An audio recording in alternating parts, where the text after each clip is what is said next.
ইতিমধ্যে তাৰ কথাখিনি আপোনালোকৰ সন্মুখত যিখিনি কথা কৈছে মই কথাখিনি সম্পূৰ্ণ শুনিলোঁ যেন তেখেতে হাবিব চৌধুৰী ডাঙৰীয়া দাদাৰ বিষয়ে যিখিনি কথা কৈছে এইখিনি বিষয়ে অকল ক'লে আজি তেখেতে আহি চেলেণ্ডাৰ হৈছে যোৱা সপ্তাহ দিনমান আগতে তেখেতৰ গাড়ীখন প্ৰশাসনে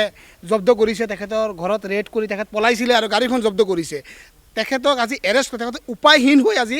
প্ৰশাসনৰ তাত আহি নিজে আত্মসমৰ্পণ কৰিছে যি ধৰণৰ অপব্যৱহাৰ বিজেপিৰ কাৰ্যকৰ্তাসকলৰ বিৰুদ্ধে বিজেপিৰ কাৰ্যকৰ্তাৰ বিৰুদ্ধে যি ধৰণৰ অপব্যৱহাৰ তথা হোজাই জিলা প্ৰশাসনক যি ধৰণৰ তেখেতে মানে ওৱান টাইপ অফ তেখেতে লাইক কি ক'ম এইটো ৱাৰ্ণিং হওক বা তেখেতে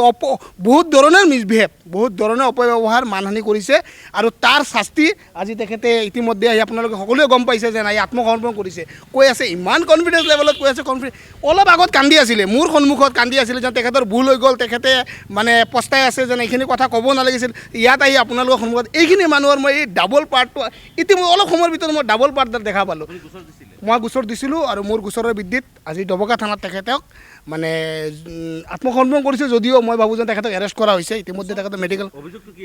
অভিযোগটো আছিলে গোচৰটো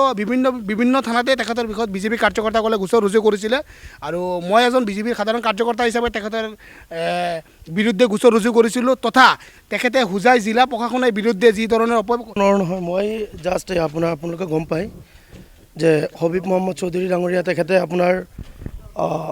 হোজা ভূঞাপতিৰ তাত গৈ পেলাই আপোনাৰ আমাৰ মহিলা মানুহক কৈছিলে যে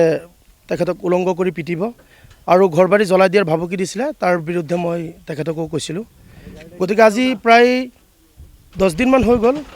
তেওঁলোকে এফআইআৰ কৰিছে এফআইআৰ ৰেজিষ্টাৰ হোৱা নাই মই নিজে আজি আহিছোঁ খবৰ ল'বলৈ যিহেতু মোৰ লগৰ বন্ধু এজনক আটক কৰি পেলাই 24 ঘণ্টা ৰাখিছিলে আৰু তাৰপিছত বৰ্তমান মই ইয়াত নিজে আহিছোঁ আহি পেলাই তেওঁলোকৰ লগত সোধ-পোছ কৰিবলৈ মই বহিছিলোঁ কিন্তু পিছত মোক বহালে আৰু এতিয়া মেডিকেল কৰিবলৈ লৈ গৈছে মই বাকী একো গম নাপাওঁ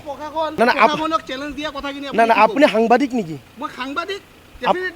আপুনি সাংবাদিক নেকি গতিকে চাওক মানে তেনেকুৱা একো নাই কথা হ'ল মই পুলিচ প্ৰশাসনক কোনো ধৰণৰ মই তেওঁলোকক চেলেঞ্জ কৰা নাইকিয়া যদি তেনেকুৱা কিবা ভিডিঅ' ফুটেজ আছে আপোনালোকে গৈ পেলাই আপোনালোকে কোৰ্টত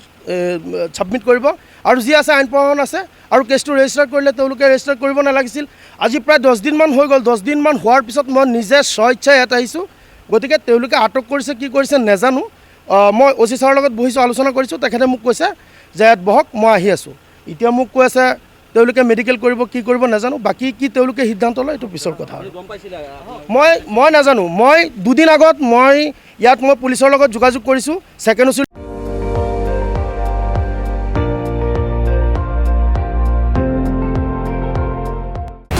আপুনি চাই আছে ND24